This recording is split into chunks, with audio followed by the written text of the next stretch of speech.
Hello everyone, welcome to my channel Ease Learning. This is Monica and today I will discuss about Japanese model of change. आज हम discuss करेंगे Japanese model of change. Important topic आपका है NTA UGC net paper education का unit 9 discuss कर रहे हैं हम. Unit 9 education administration and management आपका ये टॉपिक है. उसमें जापानीज़ मॉडल ऑफ चेंज आपका जो जापानीज़ मॉडल ऑफ चेंज है उसमें दो चीज़ें आती हैं, जस्ट इन टाइम एंड पोकायोके. इन दोनों टर्म को डिस्कस करेंगे.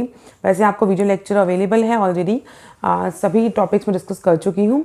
अब जो भी इम्पॉर्टेंट है और आपको दोबारा डिस्कस करना बनता है या पीपीटी फॉर्म में डिस्कस करें आपकी और अच्छी अंडरस्टैंडिंग हो, तो वही वीडियो लेक्चर आपके लिए मैं पहले लेकर आ रही हूँ. साथ साथ पेपर 1 की क्लासेस चल रही हैं रेगुलर. पेपर 1 के जितने भी इम्पॉर्टेंट एलिमेंट्स हैं सभी यूनिट्स कवर कर रहे हैं हम. कभी हम कम्युनिकेशन कर रहे हैं, कभी टीचिंग एप्टीट्यूड है, कभी रिसर्च टॉपिक डिस्कस कर रहे हैं. तो वो आपकी क्लासेस साथ साथ चल रही हैं पेपर 1 के लिए. प्रीवियस ईयर क्वेश्चन डिस्कस हो रहे हैं ईज लर्निंग पे. थ्योरी क्लासेस भी मिलती हैं ताकि आप क्वेश्चंस को आंसर कर पाएँ. सिर्फ क्वेश्चंस में नहीं पूछती आपसे कि प्रीवियस ईयर क्वेश्चन डिस्कस कर लिए. अगर आपको थ्योरी कंटेंट कंसेप्शन नॉलेज है तभी आप आंसर मार्क कर पाएंगे. जैसे प्रीवियस ईयर क्वेश्चन भी चलते हैं साथ साथ. और अब जल्द ही मैं वापस से कम्युनिटी पोस्ट पे आपके प्रीवियस ईयर क्वेश्चन या मोस्ट एक्सपेक्टेड क्वेश्चन डिस्कस करूँगी और आपका क्या काम है सिर्फ आंसर मार्क करना, ठीक है. और कुछ बच्चों को कन्फ्यूजन रहती है कि कम्युनिटी पोस्ट पे आंसर कहाँ है. आंसर होता है कमेंट सेक्शन में. जैसे ही मैं क्वेश्चन पोस्ट करती हूँ उसी वक्त मैं आंसर भी पोस्ट कर देती हूँ कमेंट सेक्शन में.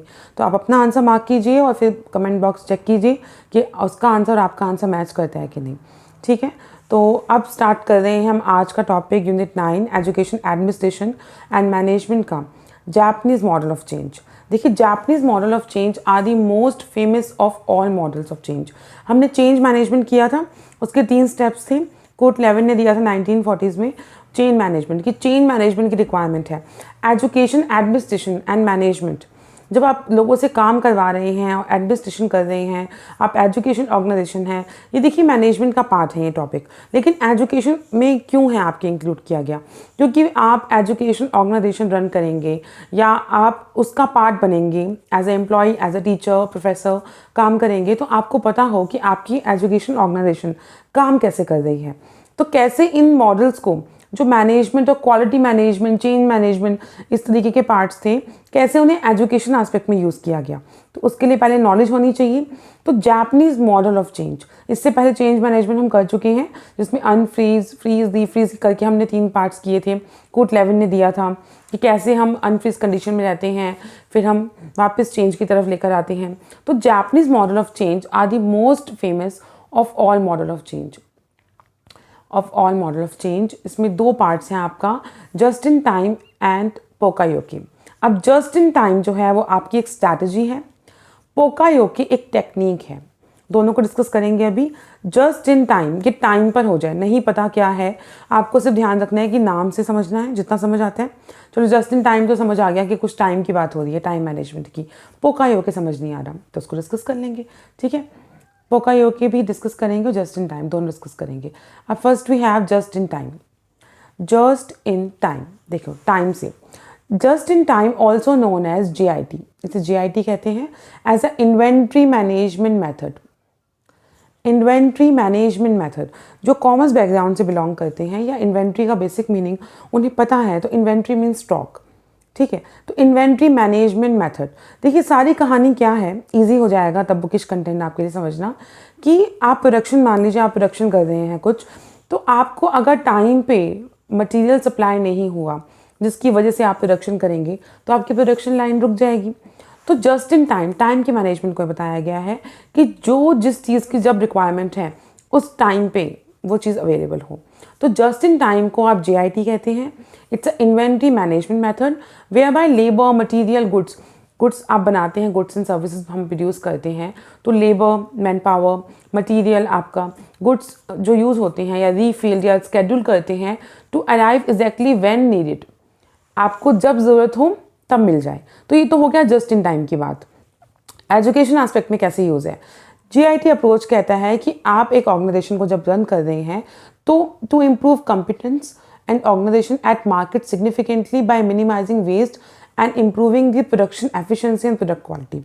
एजुकेशन ऑर्गेनाइजेशन है तो स्टूडेंट जो है, जो वार्ड है जिसके लिए फ़ीस पे की गई है, तो उसके एग्ज़ाम्स आने से पहले, इवैल्यूएशन प्रोसेस से पहले आपका सारा सिलेबस हो जाए, आपकी इवैल्यूएशन टेक्निक जितनी भी हैं वो हो चुकी हो, आपके टेस्ट, आपके एमसीक्यूज़, प्रीवियस ईयर क्वेश्चन सब कुछ हो जाए, तब आप जाएंगे आगे। दैट मीन्स आपको टाइमली आपने चीज़ें प्रोवाइड करनी है। टाइमली अगर आप चीज़ें प्रोवाइड नहीं करेंगे तो उसकी कोई यूज़ नहीं है। तो जस्ट इन टाइम क्या है, एक स्ट्रैटेजी है, इन्वेंट्री मैनेजमेंट मेथड है, जिसमें हम गुड्स, अगर प्रोडक्शन की बात करें तो आपको टाइमली चीज़ें अवेलेबल हो when needed in manufacturing process. तो ये आपको क्वालिटी की बात करता है। दोनों एस्पेक्ट आपके क्वालिटी की बात करें कि प्रोडक्ट क्वालिटी। सेम आपका एजुकेशन ऑर्गेनाइजेशन में JIT की यूज़फुलनेस का पता हो, उन्हें इस कंसेप्ट के बारे में पता होगा, तभी वो यूज़फुलनेस की तरफ जाएंगे कि टाइमली चीज़ें अवेलेबल करवानी है, क्वालिटी कंटेंट प्रोवाइड करवाना है। लेकिन आपने टाइमली नहीं करवाया तो उसका कोई यूज़ नहीं है। ठीक है, तो जस्ट इन टाइम बात करता है टाइम मैनेजमेंट की एंड क्वालिटी की। ओके, अब जिसने एग्जांपल भी दे रखा है जो मैंने आपको जस्ट अभी दिया, कि जैसे देख लीजिए कोई कार मेकिंग कंपनी है और आप जब भी प्रोडक्शन कर रहे हैं, सप्लाई चेन की मतलब सप्लाई हो रही है गुड्स की, तो आप अगर टाइमली एज नीडेड बेसिस, जब आप टाइमली प्रोड्यूस करके टाइमली सप्लाई कर देंगे गुड्स को, रॉ मटेरियल को, तभी वो अपनी कार मेकिंग की तरफ जाएंगी, अदरवाइज लाइन रुक जाएगी। तो ऐसे ही JIT manufacturing to succeed companies must have steady production, कि प्रोडक्शन चलता रहे, रुके ना, ग्लिच फ्री हो प्लांट एंड मशीनरी। ऐसे ही आपके एजुकेशन ऑर्गेनाइजेशन है कि अच्छे टीचर्स हों उनके पास, स्टूडेंट्स के पास अच्छे क्लासरूम्स हों, तो मटेरियल लेबर अच्छा हो गया। ठीक है, लेबर है मीन्स योर टीचर्स। और अगर मटेरियल की बात करें तो आपका जितना भी मटेरियल है, लाइब्रेरीज, क्लासरूम, सब कुछ अच्छे हों, ब्लैक बोर्ड्स, इंफ्रास्ट्रक्चर अच्छा हो और टाइमली अवेलेबल हो, उन्हें बुक्स अवेलेबल हो, मटेरियल अवेलेबल हो टाइम्सली, और टीचर सिलेबस कंप्लीट करवाएं टाइमली, उनका इवैल्यूएशन हो जाए टाइमली, ताकि वो प्रिपेयर हो पाए। तभी आप कहेंगे क्वालिटी प्रोवाइड की। किसी कंसेप्ट के बारे में पता होगा तभी उसके की पॉइंट्स को आप यूज़ कर सकते हैं। आई होप आपको क्लियर हो गया होगा जस्ट इन टाइम। ठीक है, अब देखिए इसको कार्बन स्केड्यूलिंग और जस्ट इन टाइम कैसे इंट्रोड्यूस हुआ। कई बार बहुत डीप क्वेश्चन आ जाते हैं तो उसके लिए इंक्लूड किया है। देखिए, carbon is a Japanese scheduling system that is often use in conjunction with the lean manufacturing. Lean manufacturing, बहुत ही लीन मैन्युफैक्चरिंग मतलब बेस्ट मैन्युफैक्चरिंग आपकी हो रही है बेस्ट लेवल पे, वेस्टेज नहीं हो रही। त्याची ओनो ने इंट्रोड्यूस किया था, जो इंडस्ट्रियल इंजीनियर थे टोयोटो कंपनी में, उन्होंने इसमें इम्प्रूव किया, इम्प्रूव करने के लिए, मैन्युफैक्चरिंग एफिशिएंसी को इम्प्रूव करने के लिए। The system is highlight problem areas by manufacturers, lead and cycle time. Cycle time क्या होता है कि आपने एक चीज़ प्रोड्यूस की, देन आप B पे गए, देन आप C टर्म पर गए, मतलब A cycle, B cycle, C cycle, इस तरीके से आपका काम चलता रहेगा, ताकि आप ओवर कैपेसिटी भी ना कर लें गुड्स की, टाइमली आपको अवेलेबल भी हो जाए और आपका स्मूथली काम चलता रहे, आपकी लाइन नहीं रुकनी चाहिए। तो उसकी आपको रिक्वायरमेंट देखनी है कि आपको टाइमली सब मिल रहा है कि नहीं। आप किसी ऑर्गेनाइजेशन में काम कर रहे हैं, that's a totally different aspect. लेकिन आप किसी ऑर्गेनाइजेशन को रन कर रहे हैं तो आपको बहुत सारी चीज़ें मैनेज करनी होती हैं। आपको क्लासरूम्स भी देखने हैं, आपको टीचर्स को भी देखना है, आपको नॉन टीचिंग स्टाफ को भी देखना है, आपको सबसे इंपॉर्टेंट स्टूडेंट्स की ग्रोथ देखनी है, और पेरेंट्स को भी देखना है, सबसे डील करना है।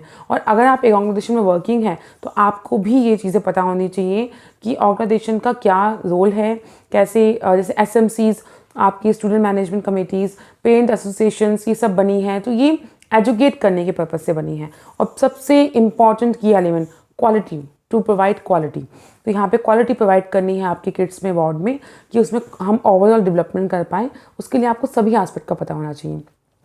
Okay, next term we have the POCA-YOK. POCA-YOK means कि POCA means error and YOK means prevention, कि पहले से ही एरर प्रिवेंट कर लें, कोई मिस हैपनिंग या कुछ गलती होने का चांस ही ना हो, zero defect policy.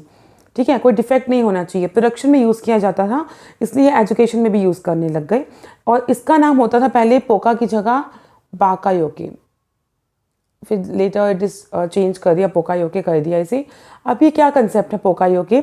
It's a Japanese phase which means error prevention. आपको याद रखना है, error prevention, zero defect. This technique was developed by in 1960s Shingo, ठीक है, use to prevent and resolve defects during the production process. अभी इसी साल production process से रिलेटेड क्वेश्चन आया था कि before the production process, during the production process और after the production process. Poka-yoke का मान लो आपको मीनिंग भी क्लियर है या आपने कहीं पढ़ लिया, लेकिन आपने डीप अंडरस्टैंडिंग नहीं ली, तो क्वेश्चन में आप फिर उलझ गए। आपसे पूछा था कि poka-yoke means after the production process, during the production process and before the production process. तो बहुत ही बच्चों के आंसर थे कि बिफोर, प्रोडक्शन करने से पहले, ड्यूरिंग द प्रोडक्शन प्रोसेस। जब भी आप कुछ प्रोड्यूस कर रहे हैं तो ड्यूरिंग द प्रोडक्शन आपने देखना है कि कोई एरर तो नहीं है। आप कार मेकिंग कंपनी है तो आप देखेंगे कि इस पेट्रोल और डीजल कार, जो भी आपकी कार है, उसके क्या इफ़ेक्ट्स आएंगे, इंजन पे क्या इफ़ेक्ट आ रहा है, एयर बैग्स एक्सीडेंट के वक्त खुल रहे हैं कि नहीं। तो पहले किसी को नुकसान नहीं पहुंचाना, ज़ीरो डिफेक्ट पे है प्रोडक्शन से पहले ही, मतलब ड्यूरिंग द प्रोडक्शन आपको मार्केट में फिनिश प्रोडक्ट देने से पहले ही सारे काम चेक कर लेने हैं। ठीक है, तो ड्यूरिंग द प्रोडक्शन प्रोसेस आपने ध्यान रखना है। Avoid human error in work place.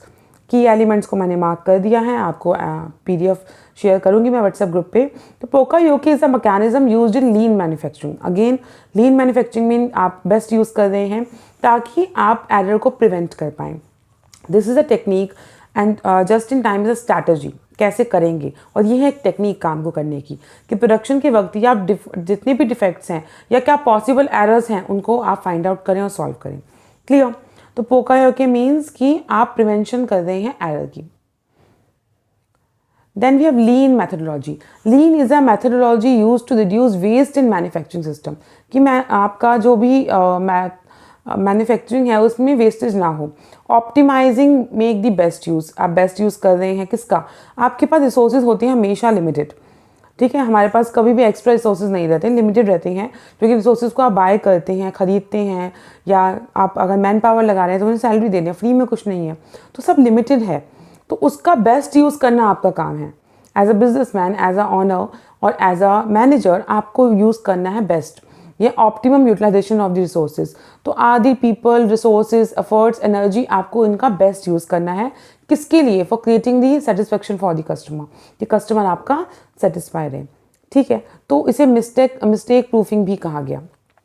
पोकायोके is prevention of error, mistake proofing, कि कोई मिस्टेक नहीं है, आपने जो भी प्रोड्यूस करके दिया है टोटली परफेक्ट है। अब एजुकेशन में कैसे यूज़ किया कि एजुकेशन में स्टूडेंट के साथ कोई मिसहैपनिंग का वेट नहीं करेंगे, आपने इन्वायरमेंट ही ऐसा क्रिएट करना है कि कोई मिसहैपनिंग हो ही ना।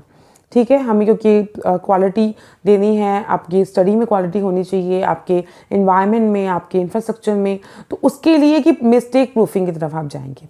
तो जस्ट इन टाइम, जिसमें टाइम मैनेजमेंट स्ट्रैटेजी है कि आप टाइमली अवेलेबल करवाएंगे सब चीज़ें। एंड पोकायोके मीन्स कि error prevention and mistake proving. I hope आपको क्लास अच्छी लगी होगी, और अगर क्लासेस अच्छी लग रही हैं तो please do like, share and comment. Thank you.